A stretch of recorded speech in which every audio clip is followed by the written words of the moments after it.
Bueno, chicos, ¿estamos de vuelta? ¿Se escucha? Sí, profe. Bueno, patologías como la neumonía, el distrés, la telectasia son aquellas que me hacen caer la compliance, totalmente. Ahora bien, desde el punto de vista de la ventilación, obviamente que esto se monitoriza, ¿sí? Esta es una curva típica del ventilador, ¿sí? Una curva de presión, tiempo, ¿sí? Esta parte es inspiración y esta parte es expiración. Todo lo que es la parte de componente resistivo de vía aérea se monitoriza por una presión llamada presión pico. Y todo lo que es el componente elástico, todo lo que es el componente resistivo se monitoriza con una presión denominada presión plató.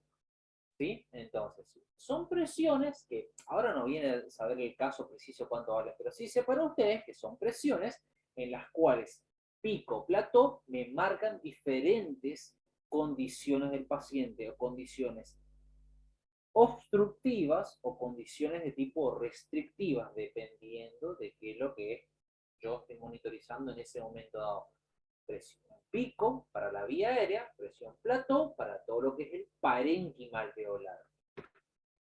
Ahora bien, respecto a los modos ventilatorios, obviamente que los modos ventilatorios es la forma en la cual funciona el ventilador, ¿sí? Y bien, cómo funciona el ventilador va a depender de cómo yo programe un modo ventilatorio, ¿sí?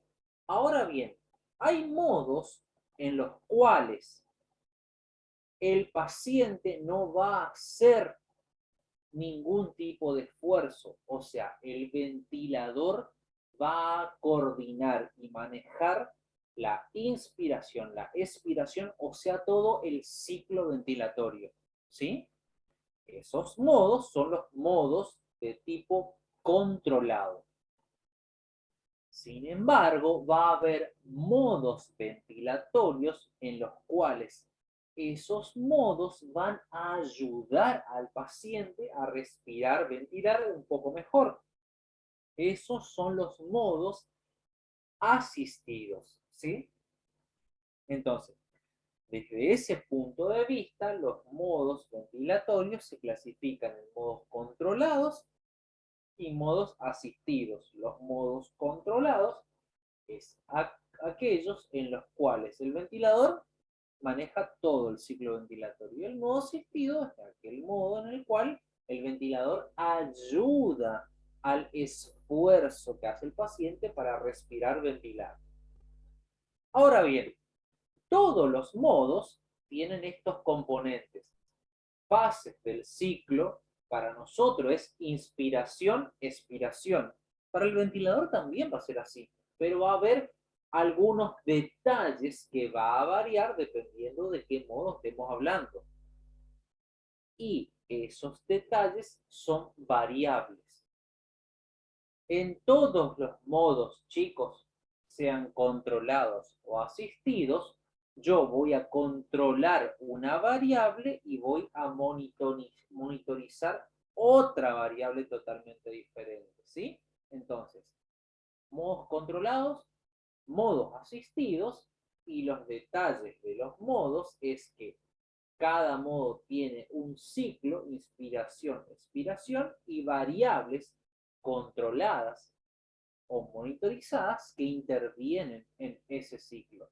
¿Estamos hasta acá? Sí, profe. Ahora bien, estas son las fases del ciclo ventilatorio en la ventilación mecánica, ¿sí? Tenemos una inspiración, el mantenimiento de la inspiración, el cambio de inspiración a expiración y la expiración propiamente dicha, ¿sí? Para nosotros que estamos ventilando normalmente es únicamente inspiración, expiración, nada más, listo, se terminó ahí. El ventilador tiene que manejar determinadas variables para poder manejar ese ciclo, ¿sí? Para el ventilador es el inicio, ¿sí? Del ciclo, el aumento de la presión o el aumento del volumen y un límite hasta donde eso puede aumentar, sea flujo, sea volumen o sea presión, ¿sí? Inicia la inspiración, aumenta digamos, la capacidad de volumen, o aumenta la entrada de aire, o aumenta la presión dentro del pulmón hasta un determinado punto. Ese punto es un límite. Hasta acá le va a entrar aire, hasta acá aumentamos el volumen, hasta acá aumentamos el flujo, ¿sí? Ese punto límite se va a mantener por X cantidad de tiempo, ¿sí? Y después va a cambiar, o sea, a ciclar de inspiración a expiración. Y la expiración se hace en base a una variable que se llama PIP, presión positiva al final de la expiración. Y la PIP es la variable que ejerce un efecto terapéutico muy importante, ¿sí? Entonces, para el ventilador mecánico, todo el ciclo ventilatorio se divide en 4 fases. El inicio de la inspiración, el límite, el ciclado y la expiración, ¿sí? Si el modo es controlado, o sea que el ventilador controla todo, inspiración, expiración, ¿sí? El inicio o disparo lo va a controlar el ventilador. Va a llegar a un límite, se va a mantener el límite y va a ciclar. Si el paciente es el que inicia el disparo, el inicio, ¿sí? El ventilador va a ayudar a ese esfuerzo que hizo el paciente, ¿sí? Y va a responder con aumento de presión, se va a mantener un límite y se va a ciclar, ¿sí? Entonces, en definitiva, lo que me marca en el ciclo ventilatorio la diferencia de un modo controlado o un modo asistido es quien inicia el disparo, quien arranca el ciclo ventilatorio. En el modo controlado lo maneja el ventilador, en el modo asistido lo inicia el paciente y el ventilador responde con ayuda en forma de presión al esfuerzo que hizo el paciente. ¿Se entiende? Sí, profe. Perfecto. Ahora bien, yo les dije que una vez que se inicia, ¿sí? La inspiración va a llegar a un límite, ¿sí? Ese límite, ¿sí? O en ese límite entran las variables de las fases del ciclo. El ciclo es inicio, mantenimiento, ciclado, expiración. Inicio, mantenimiento, ciclado y expiración. Esas son las fases del ciclo. Pero en esas fases del ciclo ventilatorio se maneja variables. Estas variables son la presión, el volumen, el flujo y el tiempo. Porque, por ejemplo, si el ventilador inicia en el modo controlado, va a llegar a un punto que aumenta la presión y la presión va a tener un límite. Va a transcurrir X cantidad de tiempo y va a ciclar a expiración. Entonces, de esa manera, puedo ejemplificar cómo el límite es la presión y se mantiene X cantidad de tiempo hasta cambiar de inspiración a expiración, ¿sí? Ya cómo funciona esto va a variar de modo a modo. Ya no tiene caso que para mí, o sea, no tiene caso para mí explicarle cómo funciona de forma precisa la presión, el volumen, no, ¿por qué? Porque no tenemos el ventilador. Y segundo, eso es más de índole de alguien que está haciendo el posgrado o la especialidad. A mí me interesa que ustedes en esta instancia de grado sepan que el ventilador maneja 4 etapas en una fase de ciclo, ¿sí? Y en cada ciclo, ¿sí? Me maneja estas variables. Punto, se terminó ahí. ¿Estamos? Sí, profe. Perfecto. Muy bien. Ahora, entramos en los modos controlados y los modos asistidos, ¿sí? Recuérdese que el modo controlado es aquel en el cual el ventilador controla todo el ciclo, el modo asistido es aquel en el cual El venti ayuda al esfuerzo inspiratorio del paciente, ¿sí? Los dos grandes modos controlados que tenemos es el modo controlado por volumen y el modo controlado por presión, ¿sí? Respecto a los modos asistidos que colaboran en la ayuda del paciente, tenemos el CPAP y soporte, el CPAP únicamente, el APBR, el VAP y el NAVA. Estos últimos, APBR, VAP y NAVA, es la vanguardia, lo último de los modos asistidos. Ya vamos a ver cómo funciona a grandes rasgos, ¿sí? Voy a empezar a desglosar por los modos controlados. Chicos, en todos los modos controlados, o sea, volumen o presión, en los modos controlados yo controlo una variable y monitorizo otra totalmente diferente, ¿sí? Quédense con eso. Modos controlados, controlo una variable y monitorizo otra. Modo controlado por volumen, ¿sí? Y en este caso, en el modo controlado por volumen, yo controlo justamente la cantidad de volumen que le entra al paciente, pero lo que tengo que monitorizar es la presión, ¿sí? Entonces, fíjense, este es un cuadro típico, un recuadro típico del Neumovent Graph Advance, un 20, ¿sí? Modo controlado por volumen, que me indica acá en la modalidad adulto, modo controlado por volumen, y en este modelo de ventilador, en la línea Neumovent, ¿sí?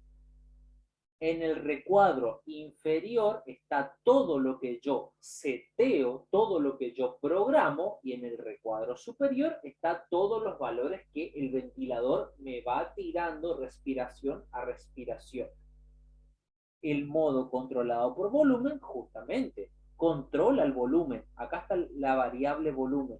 Si yo pongo 42 de volumen, le entra 42. Si pongo 500, le entra 500. Si pongo 10 millones, le entra 10 millones de volumen, porque controlo el volumen. Pero la variable que tengo que monitorizar es la presión de la vía aérea.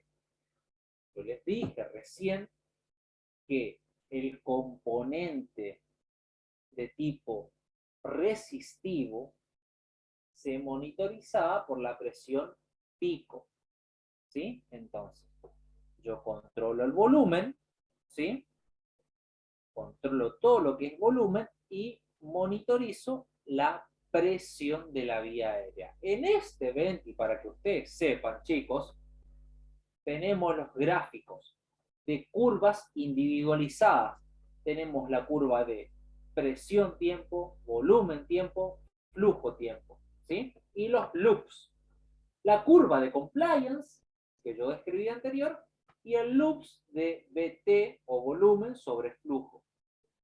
Estos son líneas, curvas que el venti me tira en forma constante, respiración a respiración, y que obviamente cada curva me va a expresar un componente del sistema respiratorio. Esto a modo de info, no hace falta que lo sepa, pero sí que cada curva, presión tiempo, flujo tiempo, presión tiempo, volumen tiempo, flujo tiempo y los loops me tiran info de diferentes componentes del sistema respiratorio. Todo lo verde es inspiración, todo lo rojo es expiración. Entonces, en definitiva, modo controlado por volumen, controlo el volumen, pero monitorizo la presión. ¿Estamos hasta acá? Sí, profe. Perfecto. Profe, una consulta. En cuanto a adultos y a pediátricos, estos, Perfecto. digamos, hay un parámetro estándar, pero varía entre cada uno. Para nada. O sea, la ventilación, desde ese punto de vista, las estrategias ventilatorias son lo mismo. Porque, por ejemplo, para ventilar un distrés hay que poner 8 mililitros kilo, ¿sí? Tanto para adulto o pediátrico. ¿En dónde está la diferencia? En que cuando uno programa el ventilador, nótese acá arriba, dice ADL, adulto. Cuando uno comienza enciende el ventilador me da 3 opciones: adultos, neonatos y pediátricos. A los 3 yo le puedo poner 8 mililitros kilo para el distrés. Pero ¿qué pasa? Cuando yo selecciono o adulto, o pediátrico, o neonatos, el ventilador automáticamente acomoda todo el software y las variables acorde a la variable que yo elija respecto a la población demográfica, o adulto, o pediátrico, o neonato. ¿Se entiende? Sí, sí, profe, gracias. Perfecto. Modo controlado por presión, y acá en el modo controlado por presión, yo controlo la presión, pero voy a monitorizar ¿qué cosa?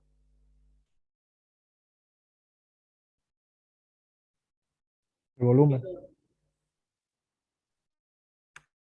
Si en el modo controlado por volumen yo controlo el volumen y monitorizo la presión, en el modo controlado por presión yo controlo la presión, pero ¿qué monitorizo entonces? El volumen. El volumen, totalmente. El volumen. En este caso, yo acá en la parte inferior, bien acá se ve, dice Pressure Control Ventilation, PCV. Yo acá puedo aumentar los valores de presión, ¿sí? Pero lo que voy a monitorizar es acá arriba, el volumen, ¿sí? Por eso yo les dije, todo lo que está en la parte inferior son las variables que yo controlo. Todo lo que está en el recuadro superior, en este modelo de ventilador, son las variables que yo monitorizo. Y en el modo controlado por presión, si yo controlo la presión, monitorizo el volumen. ¿Sí? ¿Estamos?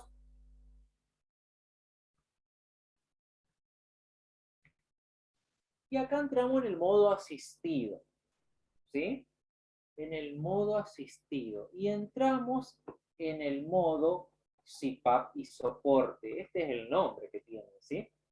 Ahora bien, recuérdese, chicos, que todos los modos asistidos, independientemente del nombre, todos los modos detectan el esfuerzo del paciente y ayudan al paciente a ventilar, ¿sí?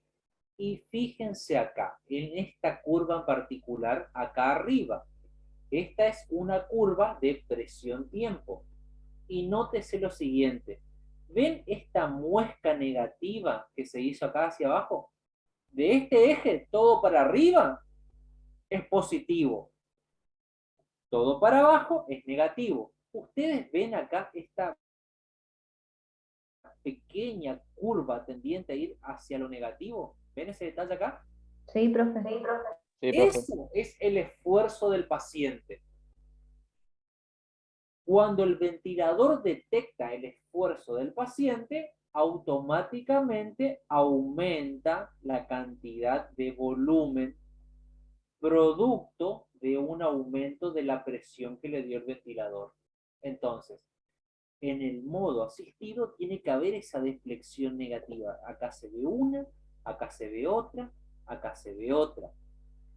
Después de esa deflexión negativa, que es el esfuerzo del paciente, le sigue un aumento de la presión, esto ya lo hace el ventilador, por ende, si aumenta la presión, aumenta el volumen. ¿Sí?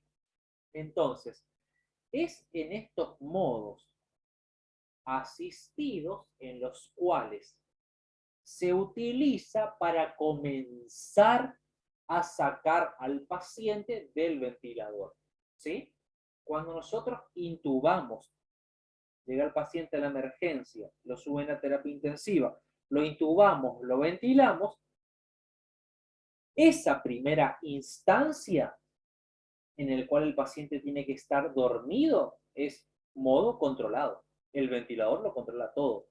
Ya después, cuando el paciente tiene criterios de salir, de comenzar a despertarse, se cambia de modo controlado a modo asistido para comenzar el destete del ventilador, ¿sí? Este es otro tipo de modo asistido, ¿sí? En realidad no es un modo directamente, como dice acá. Pero fíjense, si en esta línea de base, ¿sí?, se maneja inspiración, expiración, inspiración, expiración, si yo le aumento el nivel de presión, ¿sí?, voy a aumentar la complacencia, la compliance. Por ende, al aumentar la compliance, aumento la cantidad de alveolos que me pueden generar hematosis porque lo estoy abriendo o manteniendo el volumen. De manera tal que la inspiración-expiración se hace sobre la base de una presión no de 0, sino ya de 10. ¿Sí? Y lo que es la evidencia científica, ¿sí?, ¿qué es lo que dicen todo? Mariano, ¿cuál es mejor en los modos controlados? ¿El modo controlado por volumen o por presión? Y la evidencia te dice que respecto a la mortalidad no hay uno que sobresalga respecto al otro. No es que si ventilamos a los pacientes todos controlados por volumen, todos se van a salvar. No, no es así. O si ventilamos a todos controlados por presión, todos se van a salvar. No, porque en definitiva lo que marca la mortalidad es la evolución patológica del paciente. Ahora, ¿qué te dice la evidencia? Ventila a un paciente en el modo en el cual vos domines. Si yo, Mariano, domino el modo controlado por volumen, y me voy a lo seguro.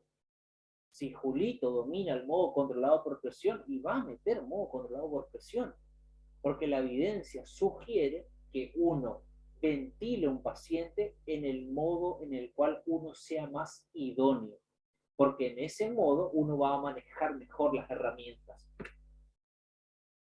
Y los nuevos modos de ventilación asistida, que era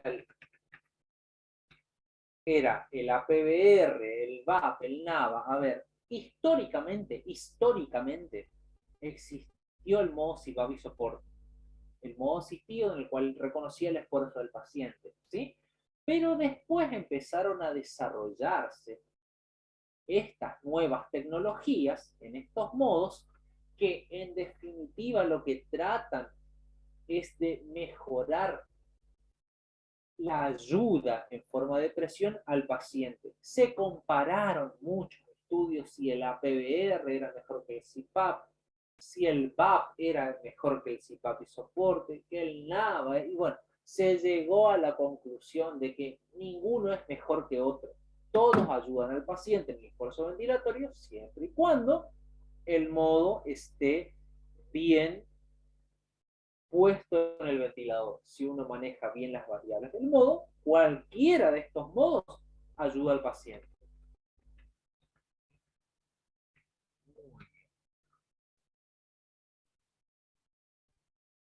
En definitiva, ¿qué es lo que hace un modo ventilatorio? Asegurar la entrada de aire, ¿sí? Asegurar la entrada de aire, mantener un volumen, asegurar la entrada de aire. Pero depende de mí, de cómo yo manejo las variables del modo, o por presión o por volumen, ¿sí? Depende cómo yo maneje esas variables, ¿sí? Va a depender de que yo genere un daño o no en el pulmón. Y uno de los objetivos de la ventilación es evitar el daño inducido por la ventilación. Porque si yo le doy un exceso de presión o un exceso de volumen, en un modo que no controlo muy bien, genero daño pulmonar. ¿Se entiende? Sí, profe. ¿Preguntas? Profe, eso que acabó de decir, recién usted había dicho que en cuanto a su talla se medía en el modo en el ventilador. Sí, a ver, uno ventila. A ver. ¿Se acuerdan de Guyton? El libro Guyton te dice que el BT normal es 500 mililitros. El libro Guyton, ¿sí? El libro West de fisiología te dice que el BT normal es de 10 a 12 mililitros por kilogramo de peso, ¿sí?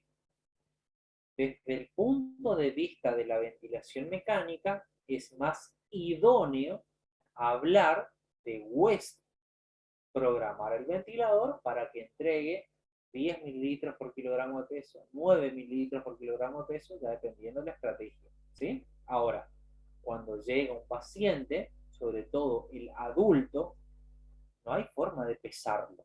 Entonces se establece determinadas mediciones para sacar el peso y la talla y con esos valores calcular cuánto es 8 mililitros para ese paciente, cuánto es 9 mililitros para ese paciente. ¿Por qué? Porque de acuerdo al peso teórico o la talla, el pulmón se desarrolló X tamaño. No es ni un pulmón para mi contextura, que la contextura de Julito, que la contextura suya. Entonces, se ventila de acuerdo al peso y la talla. ¿Sí? El pediátrico más fácil, el pediátrico lo pesamos a los pacientes directamente, los chiquitos, se puede hacer eso. El adulto se complica un poco más, pero aún así se establece fórmulas para sacar cuánto es el peso teórico en base a la talla. Con esos valores calculamos cuánto es 8 mililitros para ese paciente, 10 mililitros, etcétera, etcétera. ¿Se entiende?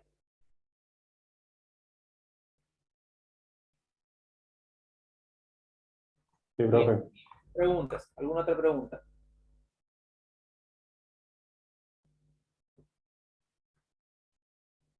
Bueno, si no hay otra pregunta, vamos a pasar a la segunda charla.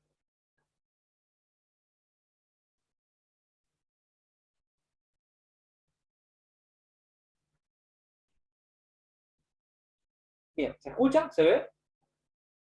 Sí, profe. Perfecto. Desde la ventilación, esta es la otra gran área en la cual nosotros tenemos una gran incumbencia, porque está bien, en forma conjunta se establece cuando el paciente tiene criterios de destete. ¿Sí? Eso se establece en forma conjunta. Médicos, kinesiólogos, enfermeros. Ahora, ¿cómo lo hacemos? Es patrimonio nuestro. ¿Cómo destetamos a un paciente? Es neta y absolutamente patrimonio del quino. Ahora bien, estos son los criterios de orden en diferentes aspectos que uno puede decir el paciente ya está en condiciones de salir del ventilador. Condiciones de orden general. Afebril, sin drogas inotrópicas, ¿sí? O en bajas gamas. Las drogas inotrópicas son aquellas drogas que ayudan al funcionamiento cardiovascular, ¿sí? Si el paciente está sin inotrópicos, quiere decir que ese sistema cardiovascular está funcionando muy bien. Y si tiene inotrópicos, pero la dosificación de esos inotrópicos son muy poquitos, muy bajos, no hay problema. Hemoglobina y hematocrito en valores normales, esto es absolutamente importante, ¿sí? Si no tenemos un hematocrito o una hemoglobina en valores normales o próximos a los normales, ¿sí? El paciente puede tener un fallo del destete por un compromiso hemodinámico más que nada, ¿sí? Esto es muy importante. La patología en el cual o por la cual se lo ventiló al paciente tiene que estar resuelta, ¿sí? O por lo menos en vía de resolución, ¿sí? Y la escala de coma de Glasgow. Fíjense que tiene un punto de corte 8 en 10. ¿En cuánto se evalúa la escala de Glasgow? ¿En 10? ¿En 5? ¿En 15? ¿En cuánto se evalúa?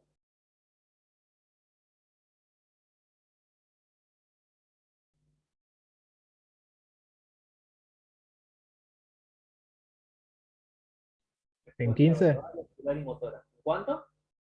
¿En 15? En 15, totalmente. ¿Y por qué creen que está 10 acá? Cualquiera. Acá se pueden equivocar. Ahora se pueden equivocar.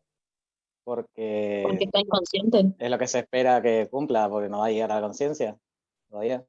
Y yo diría que está intubado, o sea, tiene un tubo en la garganta, por eso se anula la respuesta verbal. Los 5 puntos verbales se anulan, por eso queda en 10. ¿Sí? Por eso. Lo óptimo sería 10 en 10. Óptima respuesta motriz, más que nada, obviamente, ¿sí? Entonces, el punto de corte es mínimo 8 en 10. ¿Se entiende por qué es en 10 y no en 15? Sí, profe. Sí, profe. Perfecto, muy bien. Entonces, estos criterios de orden general me dan un pantallazo de las condiciones clínicas del paciente.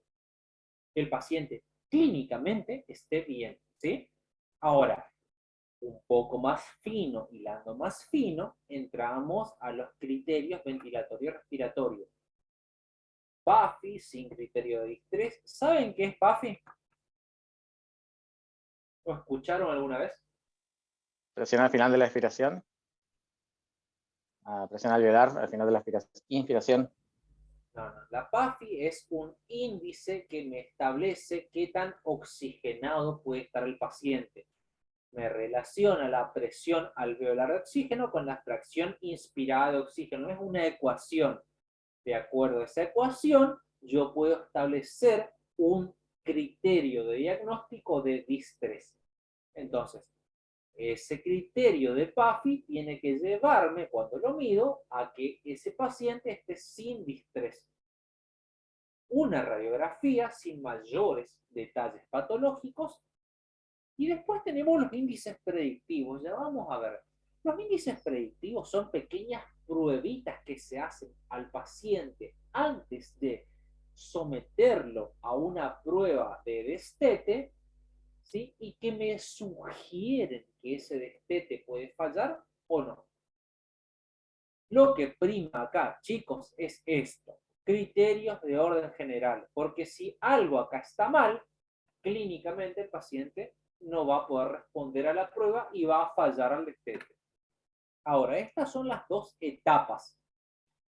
Por un lado, la primera etapa es el retiro de la ARM y por otra etapa es el retiro de la vía aérea artificial. Chicos, no todos los pacientes llegan a la segunda etapa, que es el retiro de la vía aérea artificial.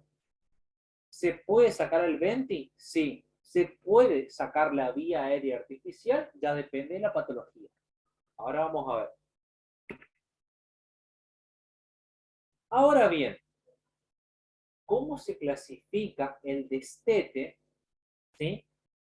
¿Cómo se clasifica el destete teniendo en cuenta la patología de base, la cantidad de días que tuvo de ventilación mecánica, o sea, cuántos días tuvo en terapia intensiva ventilado, sobre todo en modo controlado, y la cantidad de pruebas que yo le hice al paciente para sacarle el ventilador? Teniendo en cuenta estas tres variables, el destete se clasifica en simple, dificultoso, prolongado.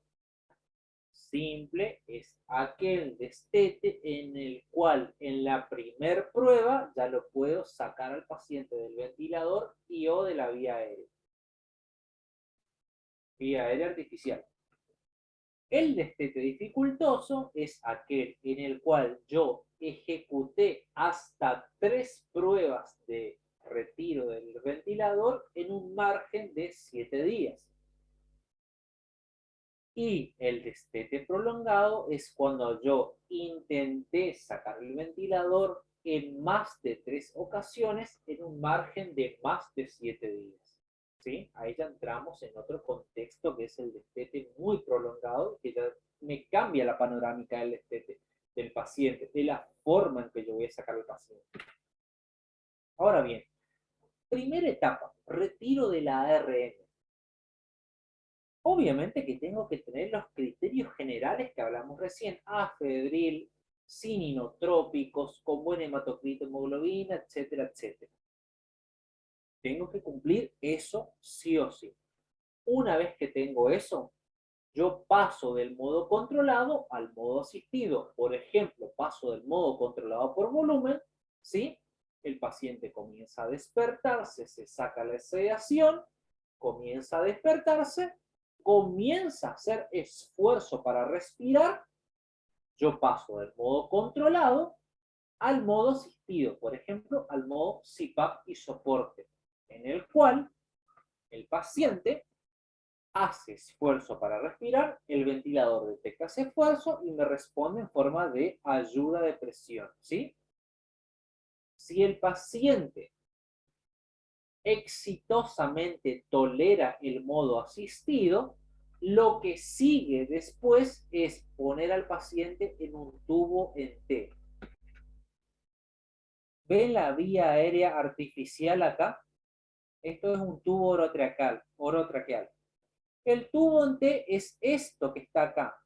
El tubo en T tiene una conexión a una vía aérea, una conexión a una fuente de oxígeno y una conexión libre para que el paciente inhale y exhale. ¿Sí?